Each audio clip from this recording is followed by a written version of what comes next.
Ang mabuting balita ng Panginoon ayon kay San Juan.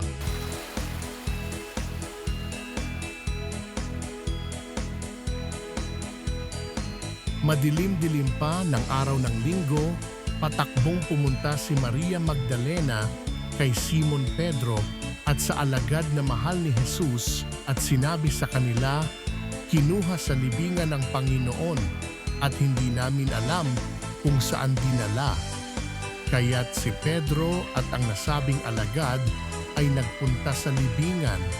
Kapwa sila tumakbo, ngunit si Pedro'y naunahan ng kasamang alagad.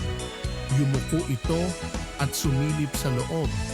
Nakita niyang nakalagay ang mga kayong lino, ngunit hindi siya pumasok.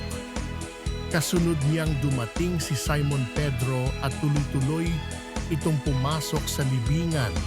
Nakita niya ang mga kayong lino at ang panyong ibinalot sa ulo.